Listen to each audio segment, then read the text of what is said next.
सनातन धर्म न केवल भारत की आत्मा है बल्कि यह विश्व की सबसे प्राचीन और जीवंत आध्यात्मिक परंपरा है।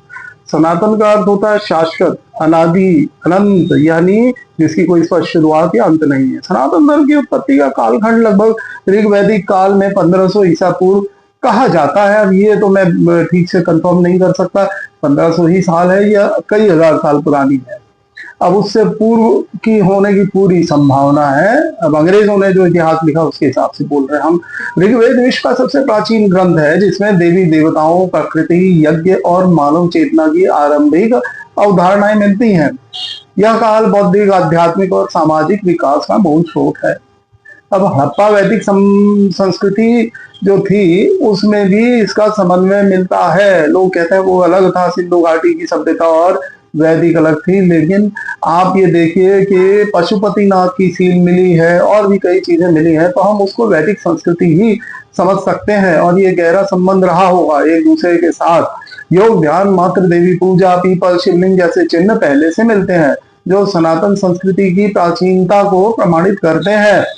और महाकाव्य काल जो था, रामायण महाभारत काल, इस काल में धर्म, नीति, कर्म और भक्ति के व्यापक सिद्धांतों का विकास हुआ। श्री राम, श्री कृष्ण जैसे अवतारी पुरुषों के जीवन और उपदेशों ने धर्म को व्यवहारिक बनाया।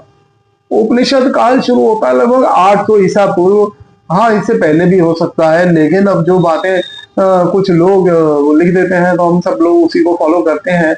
एनीवे, उपनिषद काल, अरण्य काल जब शुरू हुआ ना, जब जंगल में जाने लगे लोग कि भाई ये जो अब टॉपिक है अध्यात्म का, ये शहर और उसके दायरे से बाहर निकल के जंगल में एक ध्यान में बैठ करके इस टॉपिक को सोचना चाहिए। वहीं उन्होंने गुरुकुलों की स्थापना कहीं करी और वहां पर ये उपनिषद लिखे गए। तो ये जो उपनिषद काल था, इसमें आत्मा, ब्रह्म, चित्त, मोक्ष जैसे गहन दार्शनिक विषयों की व्याख्या इसी समय हुई।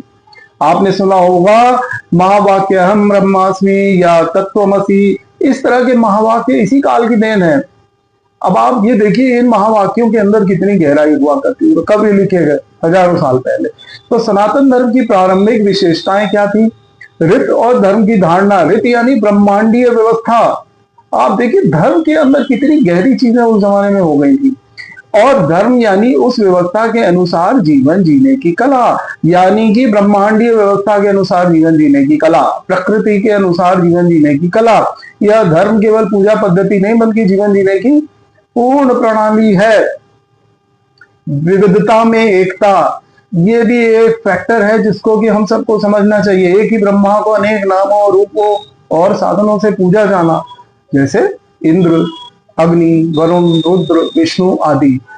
तो ये आपको क्या दर्शाता है कि हम लोग डाइवर्सिटी के अंदर भी विश्वास करते हैं, लेकिन हर चीज, हर देवी देवता जो थे वो प्रकृति की ही देन थे।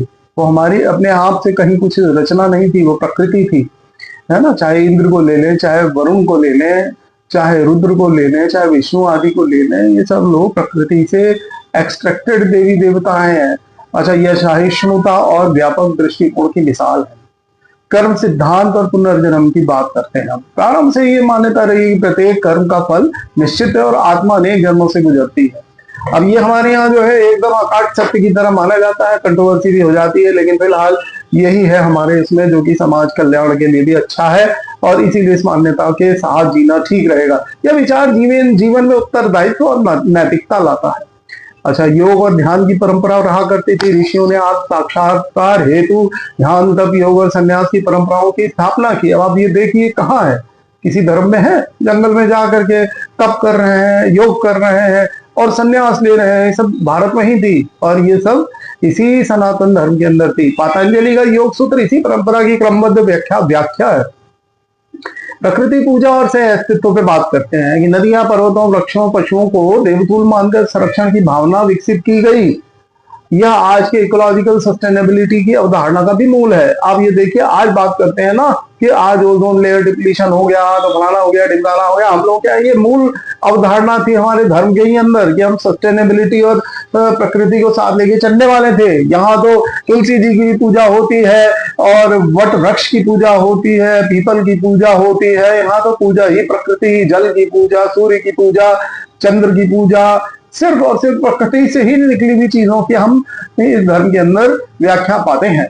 तो निष्कर्ष यह है कि सनातन धर्म कोई एक संस्था है, संप्रदाय नहीं, बल्कि एक चैतन्य धारा है जो आत्मा, प्रकृति और ब्रह्मांड के बीच सामंजस्य स्थापित करती है। और इसकी विशेषता यही है कि इसमें लचीलापन है, रिजिडिटी नहीं है। बहुत सारे, अब ये ज्यादा किसी को पॉइंट आउट करना उचित नहीं है, समय ठीक नहीं है आजकल, लेकिन लचीलापन, गहराई और अनंतता इसी धर्म में निहित है, सनातन धर्म में। और आज जब पूरा विश्व आध्यात्मिक शांति और पर्यावरण संतुलन की खोज में है, तो सनातन धर्म की प्राचीन परंपरा मार्गदर्शन का प्रकाश स्तंभ बन भी सकती है। अच्छा, लास्ट में आपको क्वेश्चन देता हूं, हमारा धर्म आपको हिंदू बोलने में मन करता है, बोलते बोलिए, लेकिन हिंदू धर्म फारसी लोगों का दिया हुआ, क्योंकि वो हाँ बोलते थे और हम लोग सिंधु नदी के पार रहते थे आगे, तो इसलिए वो हम लोगों को बोलते थे सिंधु के बजाय हिंदू बोलने लगे, और इस तरीके से फारसी शब्द प्रचलित हो गया हमारे धर्म के लिए, हिंदू धर्म। तो लेकिन वास्तविक रूप में हमारे धर्म का नाम सनातन है, जो शुरुआत में वीडियो के मैंने आपको बताया। सनातन मतलब अनंत, ये अनंतता का प्रतीक है। आप सोचिए कि इस नाम को रखने वालों ने भी कितनी गूढ़ और गहराई के साथ इस पर मनन किया होगा। आशा है आपको ये वीडियो पसंद आया होगा तो लाइक कीजिए, सब्सक्राइब कीजिए, शेयर करिए और कमेंट जरूर करिए अगले वीडियो के बारे में क्या करना है। हम ये श्रृंखला शुरू कर रहे हैं जिसके अंदर सनातन के ऊपर वीडियोस बनेंगी। जय हिंद, जय भारत।